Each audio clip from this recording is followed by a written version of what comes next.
Hello, welcome to the Vomit Podcast, an extension of the Vomit series of podcasts. As always, I'm your host, Mac Taylor, and today we are talking more Challenge All-Stars.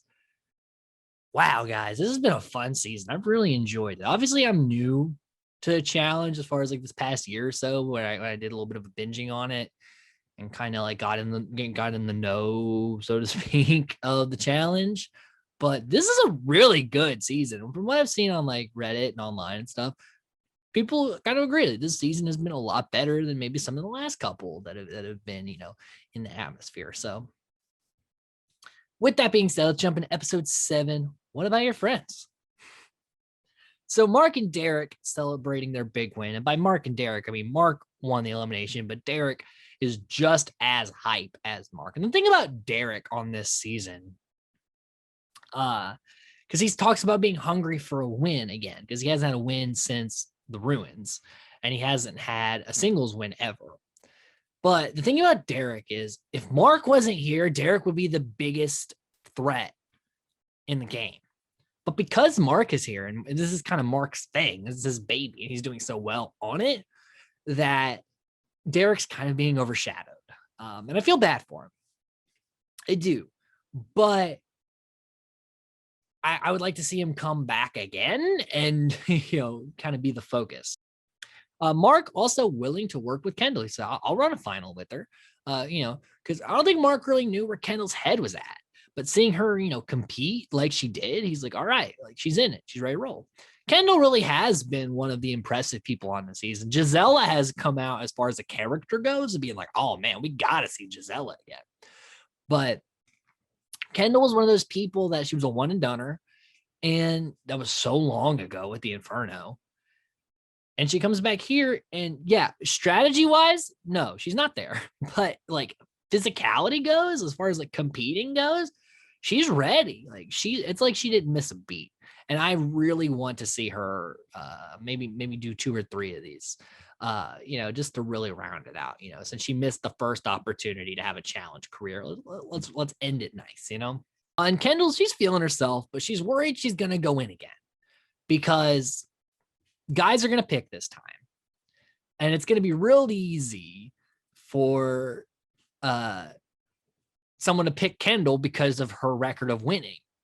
So she's worried that she's going to get cut soon because, what this won't be her lucky day. And epic foreshadowing for what's about to go down. Anissa and Gisela also talk about their close friendship outside of the challenge, of course, because Gisela's last challenge was the Gauntlet 2, which was TJ's first challenge. That's how long ago that was. But her and Nisa are good friends outside. Like they call each other all the time. They FaceTime all the time. Like Nisa knows Gisela's kids. Like some real actual friendship. And we're just now seeing it, which means something's going to go down with it. And also like Mark kind of does a little like take a shirt off thing for the girls who are all, gazing at him. And Jemmy says, Mark is the stripper you get for your mom so she doesn't feel weird touching a younger guy. And I'm like, okay, that's like kind of a compliment, but also like kind of an insult. I don't really know how to take that. But Jemmy has brought it this season. Like I said, I have not been a Jemmy fan from the past, but like I am digging what she's throwing down this season. So then TJ has a cool ass entrance for the challenge on top of a bus that they're going to be competing on for today's challenge, which will be individual. It's just called Rib Cage Pass. You have to jump back and forth while this bus is moving. Yes, you're harnessed in, but still, that's fucking nerve-wracking. Instinctually, you're like, I should not be moving outside of a bus. Like, this is not good. And you have to transfer balls back and forth. And the first person, either with the most balls or the best time, will win and be safe from elimination. The bottom, male and female, will go into elimination. This is a big deal. So we start off. Gisela and Anissa are both really bad. But Gisela only gets like 4 posts out. So Anissa's like 6 posts out. She's like, well, I'm already past Gisela, so I won't go into elimination automatically. All I have to do is not be last. Because, challenge, is also kind of like the Amazing Race. Don't come in last, and you probably won't get punished. Like the challenge, yeah, you can get called in, but like, you know, as far as like getting automatically sent into whatever the arena, the duel, whatever, just don't be last place. Everybody else, then you have a chance of getting picked, yes, but your odds are less likely. So you don't always have to be first. Like you strive for it, but if you see in a competition like Anissa has that she's clearly not going to win, just don't be last. So yeah, they have a not so great go. Jemmy happy that the bar is so low. She's like, thank you, Gisela, for setting the bar so low, so I don't have to worry about going into elimination. I'm like, yeah, that's probably how I would feel too in this challenge. So then Nehemiah and Derek go. Derek has the one to beat. He has 3 balls in, and he's feeling pretty confident in that. Jemmy pretty much just beats Gisela. Ruthie almost falls off because, when you're running like against the grain, it's easy to measure the distance. When you're going with it, you kind of get like in your head a little visually off with your jumping. And a lot of these girls like Gisela and Ruthie, like they're smaller, like shorter, and it's kind of hard to make these jumps. So I understand why they're not maybe doing so well. So Easy goes, and he knows he's underestimated. Pretty much ever since the Gauntlet 3, nobody has taken Easy seriously. And he's shown up in this challenge, though, this season. He's really trying to prove that, hey, I may not be the guy with the 6-pack and that's going to win everything, but like I'm a competitor. And honestly, Easy's in better shape this season, I think, than he's ever been. And then Darrell goes up, and Derek and Gisela like do this like fake commentating thing. They're like, will Darrell's fear of heights get in the way on this? I don't know, but it's going to be a big obstacle for him. It was just a fun little thing that you get when you have people that are experienced on being on multiple seasons of reality TV. They kind of know like what will make edited segments, right? So that they kind of know kind of what to bring because they know kind of how the show rolls. So when you have people that are experienced, you're going to have better segments or confessionals and things like that. People that they know what production wants, and they know what the people kind of want out of their stuff. So that was a fun thing there. And Kellyanne has this weird rivalry.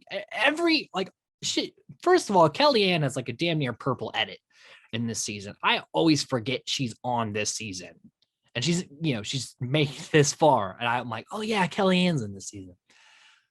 And every confessional, it seems she's just talking about Kendall. She's like, oh, Kendall's gonna be the one to beat. Is Kendall gonna beat me? I gotta beat Kendall. And I'm like, not once have I heard Kendall mention needing to beat Kellyanne.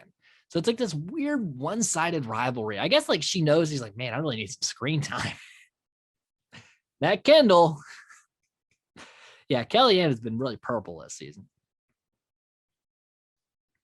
She also does talk about the ruins, though. So at least like I think her flashbacks have gotten more screen time than her on this season, which is really weird. Darrell also talks about how underestimated John A is.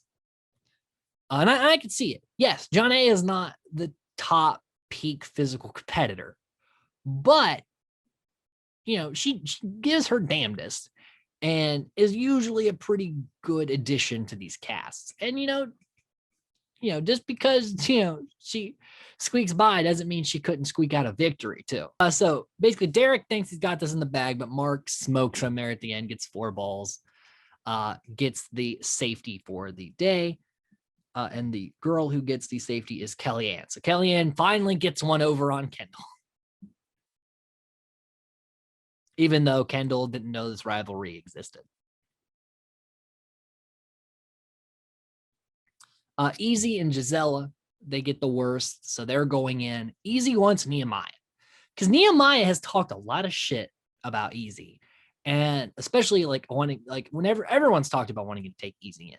But Nehemiah is the one that talks about it a lot and about how he could beat Easy easily.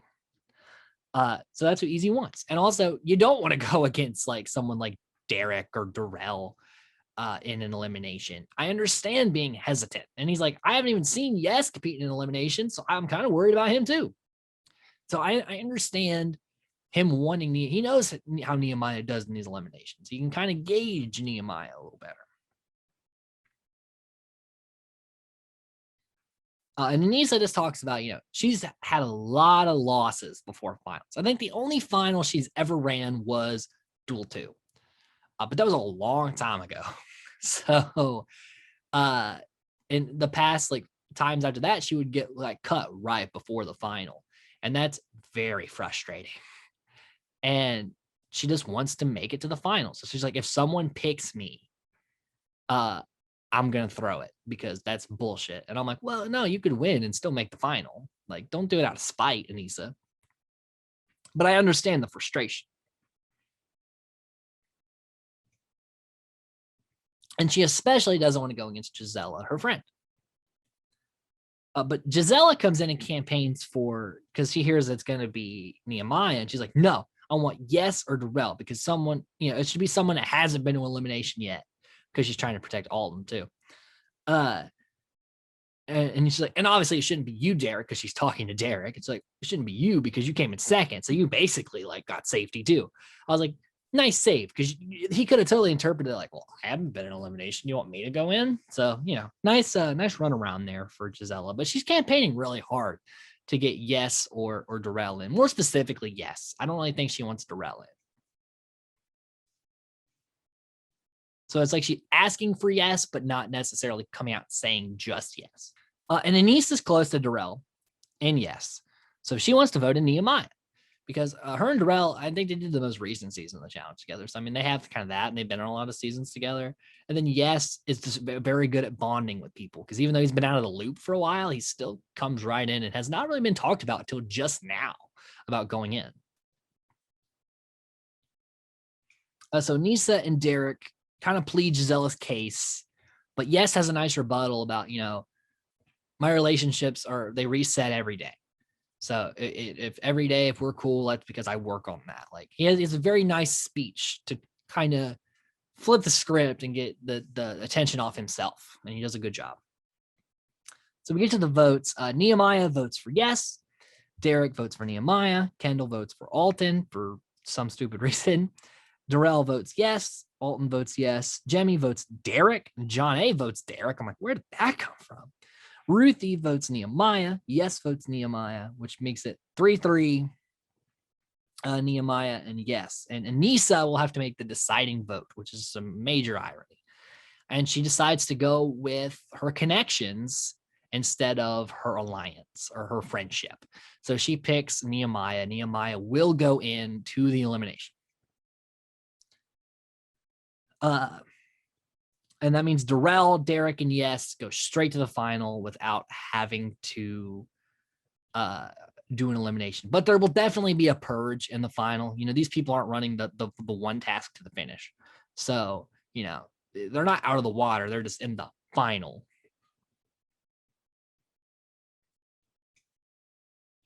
So Jemmy then goes and rats on Anissa to Gisela because Jemmy likes to stir the pot. And Gisela talks mad shit. She's like, the friendship's over. She does this every time, how she turns her back on people to get ahead in the game. And I'm like, yeah, that is kind of how this game works. So maybe you should know that by now. Kind of, Gisela is a bit dramatic here. And so it's going to be easy in Nehemiah.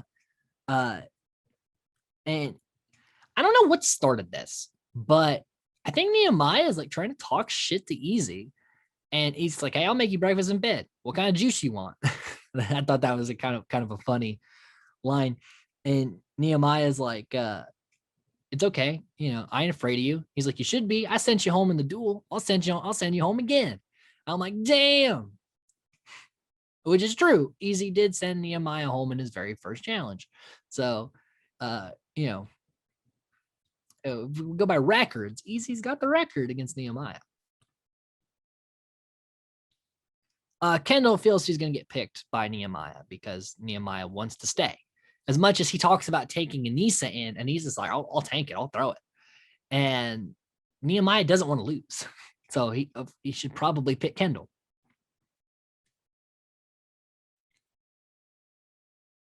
And Anissa's on the fence with drunk Gisela. Because like Anissa's not gonna throw away the friend. Gisela's like, whatever, you turn your back on me, our friendship's over.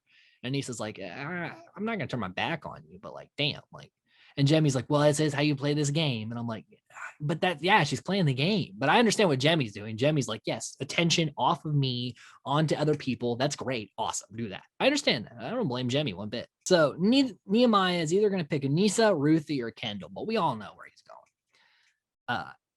And Easy's looking to make up for the Gauntlet 3. He's ready to go to a final and prove he's a competitor. So Easy and Gisela take on Nehemiah and Kendall. And yes, feels so bad for Kendall because she's so close to the final and is going to get cut here potentially with Nehemiah. So we get the ring clean arena where you have these rings to pull. You got to get them off the pole and then make a ladder, climb the ladder, ring the bell. Very simple on paper, but the chains can get tangled, and it's something you have to really kind of monitor where everything is. So the girls get on the guy's shoulders to get the rings off, and Gisela on her way down, like, tweaks her ankle or her knee. And so she's kind of laying there, like, trying to figure out if anything's, fucked up. And Easy's beast, and he's like, I'll do it myself. I have to. And Gisela's crawls over to try to help him. But Easy, because Nehemiah and Kendall got the rings off first, but they have trouble with it getting tangled. Easy it's like he's done this 1,000 times. He's just working it like no other.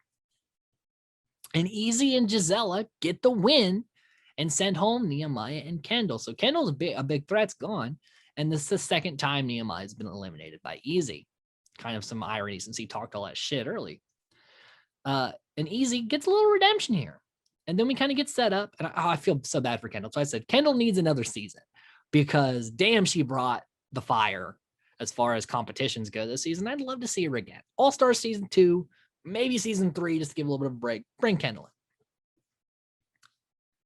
So we get one big final. Like I said, probably going to be a purge, maybe like each step, like 2 people get eliminated. So it's like, first part of the final, last place is cut. Then the second part, last place is cut. I'd like to see it like that. I think that's pretty interesting. But we got a lot of people, both my picks, Derek and Gisela, still in. But I don't think I'm going to get a W here. But I like everybody in this cast right now. I'm happy with anybody, doing well and winning this season. Let me know in the comments, what would you think? Also, the like button is there. The subscribe button is there. They're there if you need it. If not, let's have a conversation in the comments down below. Till next time, guys, stay safe, stay nerdy.